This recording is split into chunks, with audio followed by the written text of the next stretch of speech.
જય મા વિહત, જય શ્રી રામ, જય મા વિહત. સુરતથી સાળંગપુર પદયાત્રા 350 કિલોમીટર, તેના જે આપણે વ્લોગ બનાવીએ છીએ તેમાં આપનું સ્વાગત છે. આ તમે પાછળ જોઈ શકો છો ભાથીજી દાદાનું મંદિર છે. હવે ભાથીજી દાદા વિશે તમને શું કહું, તમને બતાવી દઉં મંદિર. ગઈકાલથી ભાથીજી મહારાજ અમારી સાથે ને સાથે જ છે. અમને મળ્યા હતા કરજણ પાસે, ત્યાં અમને રહેવા જમવાની સુવિધાની સગવડ કરી આપી. ત્યાંથી આગળ રસ્તો બતાવવા માટે પણ જ્યાં પણ જતા હતા ત્યાં કહેતા હતા ભાથીજી મહારાજની ગલીમાં વટી જાઓ. એ રીતે નહીં તો અમને 4 જગ્યાએ મળ્યા અને એમ કરીને અમે અહીંયા પાદરા પહોંચ્યા. પાદરા પહોંચતા જ અહીં ભાથીજી મહારાજના 1 કિલોમીટર પહેલાં જ અમને માણસો મળવા લાગ્યા અને કહેવા લાગ્યા કે ભાથીજી મહારાજના મંદિરમાં રહેવા જમવાની સુવિધા છે. તો પાદરામાં કોઈ પણ તમે પદયાત્રી હો તો આ તમને દર્શન પણ કરાવી દઉં. પહેલાં દર્શન કરી લો ભાથીજી દાદાના દર્શન કરી લો. અને કોઈ પણ પદયાત્રી હોય તમે પાદરાથી જો નીકળતા હો તો ભાથીજી દાદાના મંદિરે જવાનું. અહીં તમને રહેવા તથા જમવાની તમામ સુવિધાઓ મળી જશે. આ જો આ 2 પંખા છે ને આ હોલમાં ખાટલો છે. આ ખાટલો અહીંયા પાથરીને આપણે સૂવાનું છે. અને જમવાની વ્યવસ્થા માટે અહીંયાના જે સંસ્થાપક છે તે અમારા માટે જમવાનું લેવા ગયા છે. એટલે એ જમવાનું લઈને આવે એટલે પછી જમી ને અહીંયા અમારે વિશ્રામ કરવાનું છે ને કાલે અહીંથી આગળ અમારે વધવાનું છે સાળંગપુર તરફ. તો દોસ્તો, લોકોને સેવા કરવા માટે બહાના નથી જોઈતા. મનુષ્ય અવતાર આપણને સેવા કરવા માટે જ મળ્યો છે, બરાબર? તો આપણાથી બનતી સેવા આપણે ના કરીએ તો માણસનો અવતાર આપણો બેકાર જાય.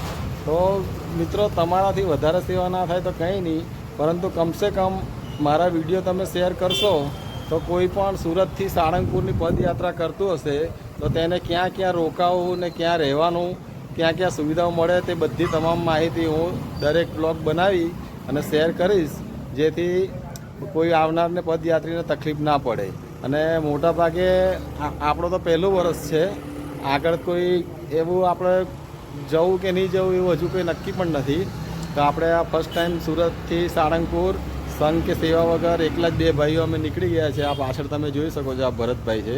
તો અમે 2 ભાઈઓ એકલા જ નીકળી ગયા છે સુરતથી સાળંગપુર. પણ દાદા અમારી સાથે ને સાથે જ છે, 24 કલાક અમારી સાથે જ છે.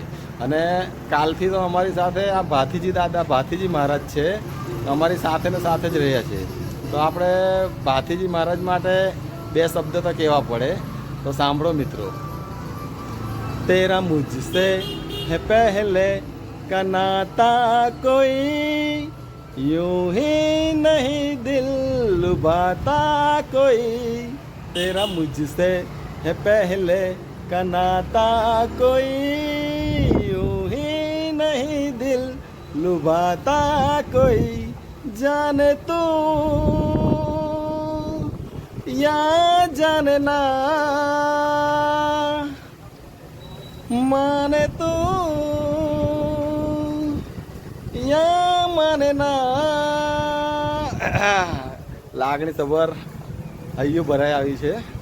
તો મિત્રો, ભાથીજી મહારાજ માટે 2 શબ્દ કીધા. તમને કેવા લાગ્યા? જો તમને ગમ્યો હોય વિડીયો તો લાઈક કરજો, કોમેન્ટ કરજો. જય શ્રી રામ. જય શ્રી રામ બોલવામાં પણ લોકો શરમાય છે. ફેસબુક પર મારા 5000 ફોલોવર છે, પણ જય શ્રી રામના 10 પણ કોમેન્ટ નથી આવતા. આપણા હિન્દુ ધર્મ માટે ખૂબ જ શરમની વાત કહેવાય કે ફક્ત ને ફક્ત માણસ મરી જાય ત્યાં બોલવા જાઓ છો રામ બોલો ભાઈ રામ. અરે ભાઈ, જીવતા બેઠા બોલો જય શ્રી રામ. રામ નામના જપ કરવા માટે આપણને આ જીવન મળ્યું છે. આપણાથી આખો દિવસ ના થાય તો કંઈ નહીં, પણ કોઈ આપણને જય શ્રી રામ કહેતું હોય તો બદલામાં જય શ્રી રામ બોલો. અને આ વિડીયોને બને એટલો શેર કરો, જેથી કોઈ પણ પદયાત્રીને ક્યાં ક્યાં રોકાવું તેની સુવિધાઓ વિશેની માહિતી આ વિડીયો દ્વારા મળી રહે. જય મા વિહત, જય શ્રી રામ.